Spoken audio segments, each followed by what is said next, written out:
Waalaikumsalam warahmatullahi wabarakatuh. Iya, ini ada yang berbeda juga di tahun ini. Iya, suasananya. Suasana yang berbeda. Iya, baik. Tapi kita harapannya untuk sahabat SDA yang menyimak acara Dialog Ramadan, walaupun Ramadan tahun ini tidak sama dengan Ramadan tahun-tahun sebelumnya, tapi harapan kita semoga tetap bisa khusyuk ya menjalankan ibadah puasa. Ya, tidak harus menghalangi ya. Iya. Baik, walaupun barangkali sekarang ini lagi gencar-gencarnya slogan social distancing, jaga jarak, tapi ini jangan sampai menghalangi kita untuk terus menjalankan ibadah puasa, Ustaz. Iya. Iya. Baik, dan sore hari ini sahabat SDI ada satu topik yang akan kita bahas. Bapak Dr. Arsy Hamzah MSI mengangkat sebuah topik yaitu puasa Ramadan dalam tinjauan neuroscience. Nah, ini mungkin sahabat ada yang mempertanyakan kenapa sampai kita mengangkat topik ini ya. Baik, tapi sebelumnya kita akan mendengarkan dulu tausiah singkat yang akan disampaikan oleh Ustaz Arsy Hamzah. Silakan, Ustaz. Baik. Alhamdulillah. Alhamdulillahirrabbilalamin. Asyhadu an la ilaha illallah wahdahu la syarika lahu wa asyhadu anna Muhammadan abduhu wa rasuluhu. Pendengar SDI yang dimuliakan oleh Allah Subhanahu wa taala. Jadi tema kita pada sore hari ini terkait dengan puasa Ramadan dan neuroscience. Saya sebenarnya tidak terlalu mau fokus membahas tentang neuroscience-nya, karena neuroscience itu kan suatu ilmu tersendiri dalam ilmu psikologi yang dekat-dekat juga dengan ilmu kedokteran. Tapi kan kita bisa mengkorelasikan antara hasil-hasil penelitian yang ada di neuroscience itu dengan ibadah puasa itu sendiri. Nah, sebelumnya saya ingin mengangkat dulu sebuah ayat dalam Al-Quranul Karim, surah Al-Isra ayat 30. Auzubillahi minasyaitonirrajim. Walaqad karramna bani Adam. Sesungguhnya kami telah mengangkat, ya, memuliakan anak cucu Adam. Jadi bunyinya di sini ayat ini walaqad karram. Kalau kita biasa mendengarkan istilah al-mukarram, ya inilah ayatnya al-mukarram. Jadi ternyata yang disebut dengan al-mukarram itu adalah semua anak cucu Nabi Adam yang dimuliakan. Jadi tidak cukup hanya dengan yang kami hormati, yang saya hormati, tapi sesungguhnya Allah lebih daripada itu, yaitu al-mukarram. Walaqad karramna bani Adam wa hamalnahu fil barri wal bahr. Jadi dia angkut dia di darat maupun di laut. Kemudian warazaqnahum minat thayyibat, diberikan rezeki yang baik-baik. Wa faddalnahu, jadi wa faddalnahu dia diistimewakan, ya, luar biasa. Jadi dia sudah dimuliakan, kemudian diistimewakan, diberikan rezeki yang baik-baik. Nah, ayat ini cukup menarik karena mengangkat tentang kemuliaan manusia dan kehebatan manusia di antara semua ciptaan Allah yang lain. Mimman khalaqna, di antara ciptaan-ciptaan Allah yang lain. Apa sih yang menyebabkan manusia itu dilebihkan oleh Allah Subhanahu wa taala? Ternyata salah satu kelebihannya itu adalah karena adanya kemampuan akal. Jadi kalau dan banyak ayat di dalam Al-Quran juga menyebutkan tentang afala ta'qilun, apakah kalian tidak memikirkan. Jadi memang Allah seakan-akan memancing kita bahwa berpikir dan akal itu sangat penting kehadirannya dalam diri manusia, dan dialah yang menyebabkan kemudian manusia itu dimuliakan. Coba kita lihat ada misalnya orang gila.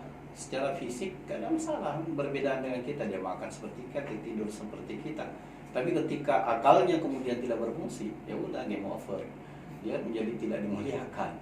Jadi mulianya kita ini karena ada akal. Oleh karena itu, bulan Ramadan ini sebenarnya bukan hanya mengasah apa yang kita sebut dengan hawa nafsu. Tapi di sisi lain sebenarnya Allah sedang mengasah akal kita. Dalam hal ini adalah fungsi otak. Jadi cerita tentang Ramadan itu sebenarnya yang intinya Ramadan itu ada di amal saleh, ya. Bukan hanya sekedar menahan lapar haus dan dahaga dan sebagainya. Tetapi inti daripada Ramadan itu adalah amal saleh. Kalau kita cerita tentang amal saleh, ternyata amal saleh inilah yang nanti akan mengantarkan kita pada tujuan puasa itu sendiri, yaitu la'allakum tattaqun. Apa itu amal saleh diantaranya?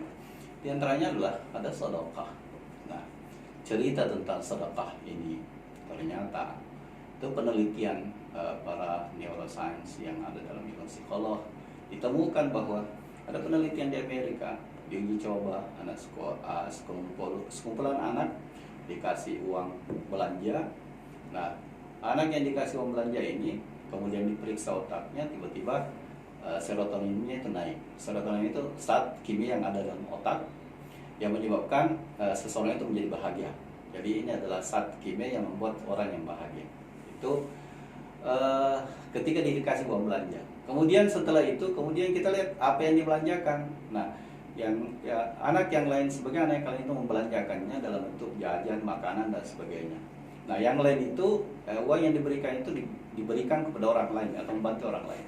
Setelah dites lagi, ternyata apa yang terjadi, orang yang jajan untuk kepentingan diri sendiri dengan orang yang berbagi dengan orang lain itu serotonin ini berbeda. Zat kimianya peningkatannya sangat luar biasa, lebih tinggi lagi. Nah, ini ditemukan bahwa ternyata bersedekah membantu orang lain itu ya mempengaruhi otak untuk menciptakan rasa bahagia dalam diri kita. Nah, makanya tidak salah kalau misalnya sekaliber misalnya Bill Gates ya, orang terkaya dunia, itu pernah ditanya, perbuatan apa yang paling membahagiakan Anda? Ya, Bill Gates mengatakan, tidak ada kebahagiaan yang paling tinggi yang pernah saya rasakan, karena harta saya sudah rasakan.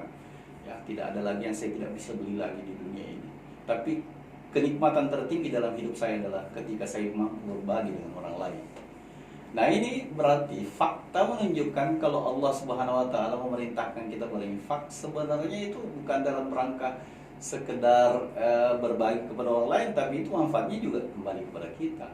Makanya dalam Al-Quran itu infak itu adalah perbuatan yang tidak boleh terhenti, walaupun kita dalam keadaan tidak punya.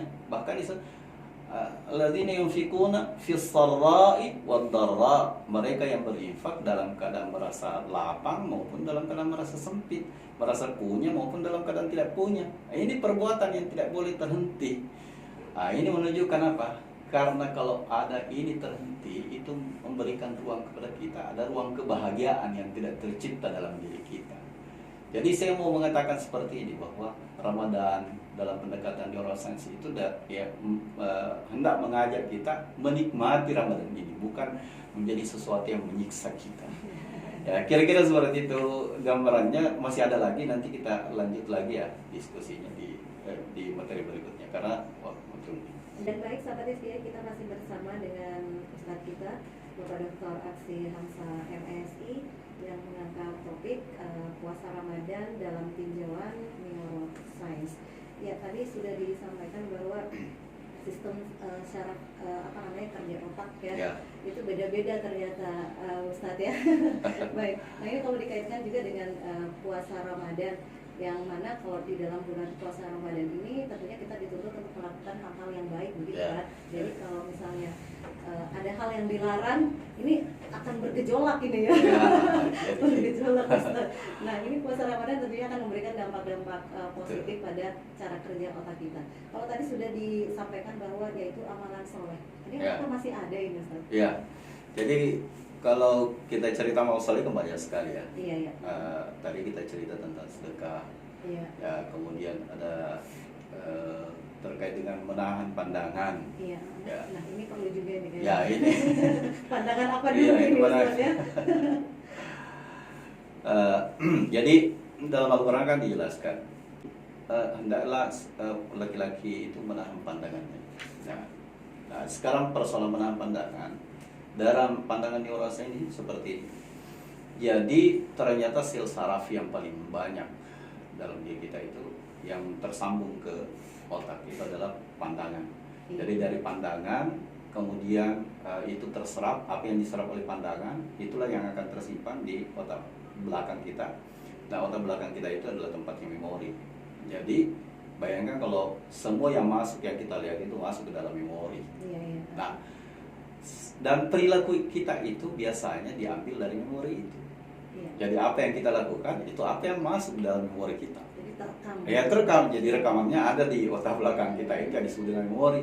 Nah, memori ini lebih banyak serapannya dari pandangan daripada indera yang lain, misalnya pendengaran, alat rasa dan sebagainya. Kita itu lebih banyak memasukkan memori dari pandangan.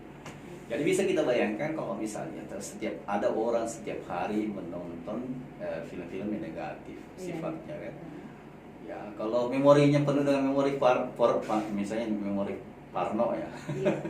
Maka itu akan memicu perilakunya, dan itulah yang ditemukan misalnya terjadi pemerkosaan dan kriminal dan sebagainya. Itu karena memorinya setiap hari penuh dengan itu.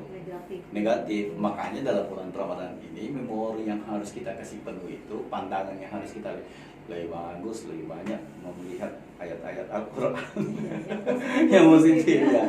Apalagi dalam kondisi stay at home ini ya, itu yang harus kita jaga. Karena masalahnya gini, kalau kita tinggal di rumah itu kan tingkat stresnya tinggi. Iya, iya. Nah, kalau kita stres karena terlalu banyak mikirkan, maka otak itu akan memproses. Kalau informasi yang masuk terus dalam kepala kita itu adalah orang sakit, orang mati setiap hari. Nah, itu yang tersimpan di memori kita. Nah, itu malah akan menurunkan tingkat kebahagiaan kita. Nah, kalau tingkat kebahagiaan kita turun, secara otomatis itu imun kita juga turun.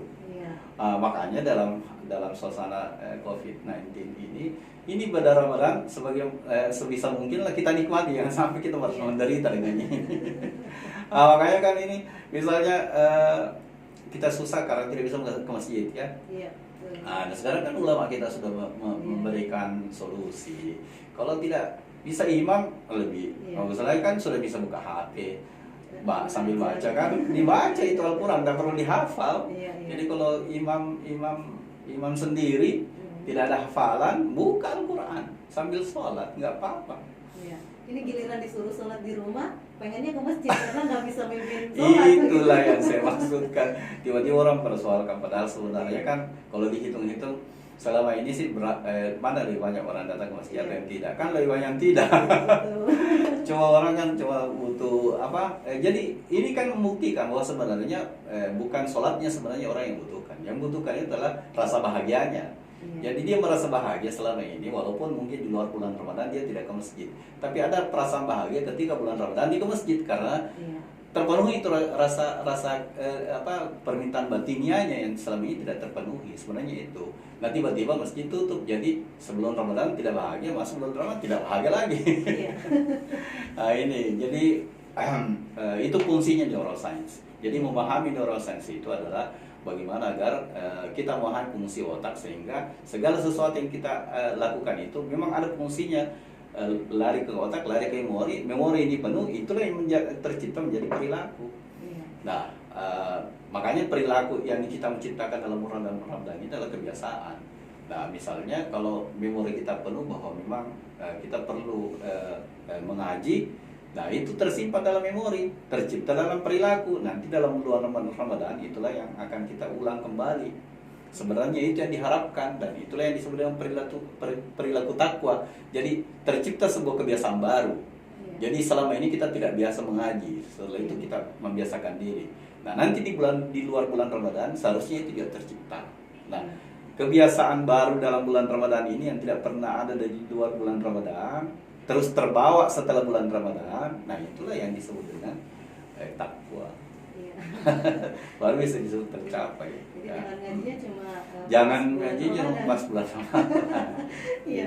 Baik, Ustaz, ini ada satu pertanyaan dari sahabat kita Ira yang ada di Jalan Rambutan. Pertanyaannya, Ustaz, apakah ada perbedaan sistem kerja otak di bulan puasa?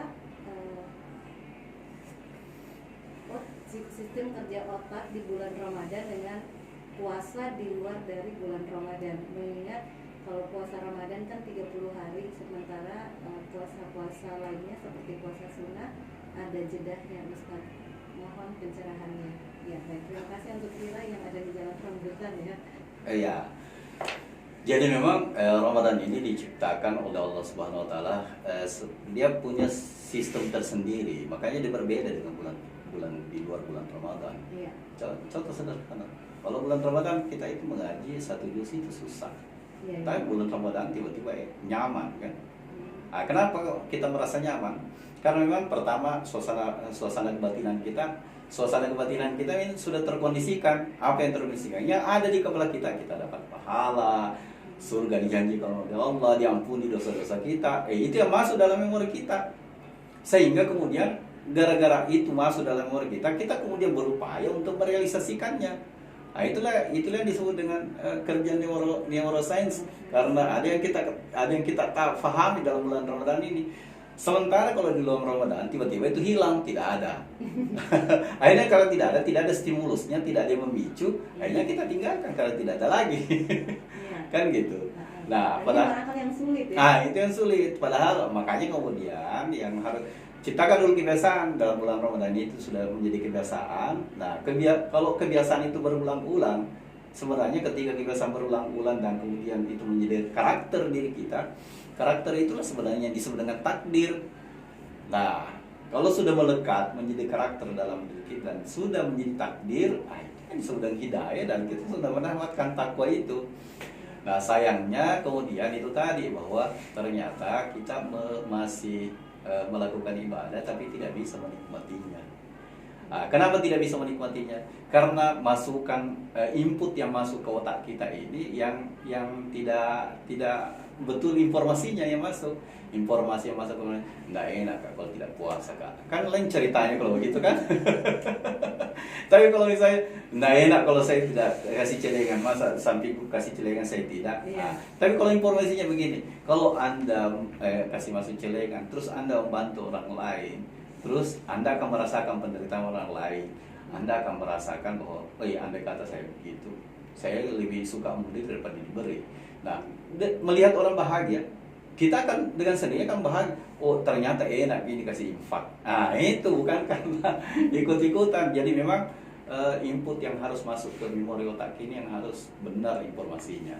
Nah, itulah pentingnya ilmu sebelum amal.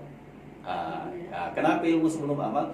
Karena kalau ilmunya salah, walaupun amalnya benar, itu tidak terkonek. Nah, itulah yang menyebabkan kita tidak bisa menikmatinya. Al ilmu qabla amal, ilmu ilah sebelum beramal. Jadi sebelum kita mengamalkan sesuatu, ilmu dulu, berilmu dulu. Kenapa kita harus berinfak? Apa manfaatnya kalau kita berinfak? Iya. Apa efeknya ke dalam diri kita sendiri? Nah, seperti itu gambarannya. Iya. Kembali lagi masih topik yang sama ya. Iya. Ini menarik sekali dengan neuroscience ini ya. Ternyata otak itu bisa dilatih cara kerjanya di dalam bulan suci Ramadan ini. Artinya kalau perilaku kita di bulan suci, sebelum bulan suci Ramadan,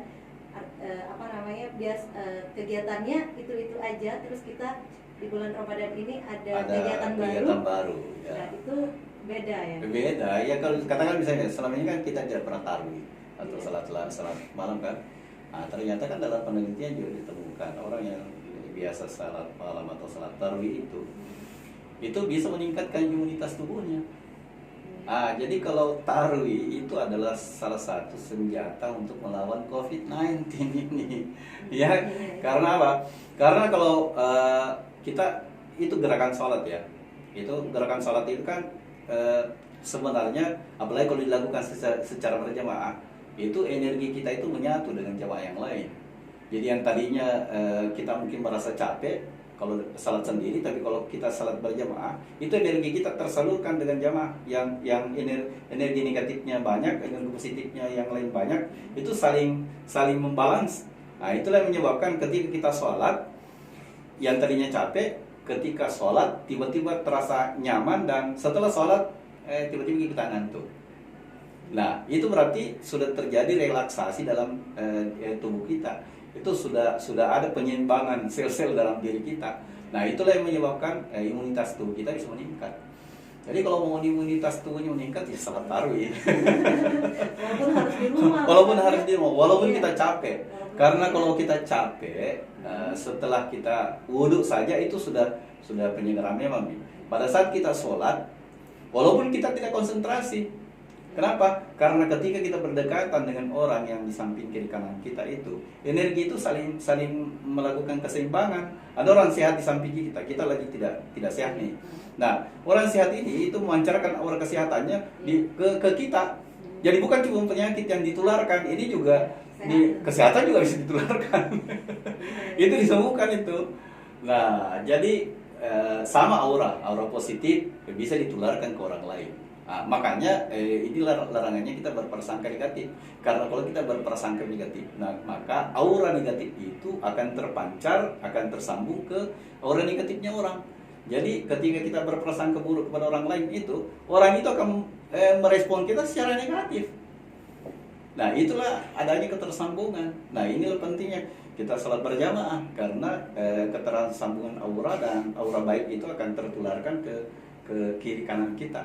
Nah, termasuk itu hikmahnya kenapa kita assalamualaikum kanan dan kiri. Itu kan mendoakan orang yang ada di kanan kita dan mendoakan orang yang ada di kiri kita. Nah, itu juga salah satu cara untuk membalance, menyeimbangkan orang-orang yang ada di samping kiri kanan kita. Itu pentingnya salat berjamaah. Tapi karena kondisinya sekarang lagi COVID-19, kan bisa salat berjamaah di rumah. Jangan salat sendiri. Jangan ditinggalkan. Kan kalau misalnya begini, kita lagi kurang sehat nih, tapi anak kita atau tante kita yang lagi sehat, berdampingan, aura kesehatannya itu bisa menular ke kita. Nah, itu kemudian tercipta dengan gerakan-gerakan yang sama dalam rakaat salat itu. Nah, bacaan-bacaan yang kita dengarkan itu juga memicu instrumen yang ada di kepala dan di otak kita. Karena suara-suara yang masuk ke telinga itu akan diproses dalam otak dan itu bisa menenangkan. Nah, penenangan dalam otak itulah yang akan memperbaiki sistem sel dalam tubuh kita. Seperti itu gambarannya. Nah, ayat-ayat Al-Quran itu kan kalau kita dengarkan, kalau kita nikmati, itu sebenarnya kita lagi melakukan relaksasi tapi kita tidak sadari. Kenapa? Karena selama ini kita sholat hanya sekedar menggugurkan kewajiban. Padahal kita sedang relaksasi sih sebenarnya. Jadi kalau kita ruku lama-lama, jangan langsung mau cepat-cepat. Sekarang enggak nyaman lagi orang sholat cepat. Tidak sehat. Kalau mau sehat sholat yang lama. Baik. Baik, Ustaz, ini ada pertanyaan dari sahabat kita, Ila yang ada di Gatot Subroto, yang menanyakan tentang bagaimana tanggapan Ustadz saat sekarang ini banyak yang bersedekah, apalagi kaitannya sama corona, tapi foto diumbar-umbar Ustadz. Iya, baik. Terima kasih. Oke. Jadi kan ini kan persoalan niat ya. Jadi terkadang memang si masalah biasa juga terkait dengan pertanggungjawaban keuangan. Oh begitu. Iya.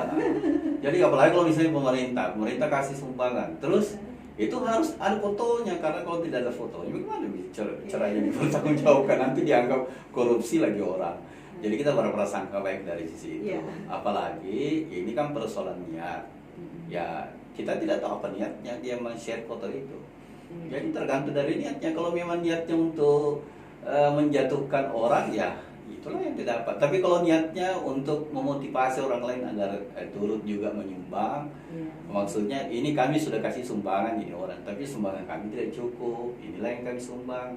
Nah, yang lain, oh ya, saya juga ikut menyumbang, kan begitu, memancing, menstimulasi orang untuk ikut menyumbang.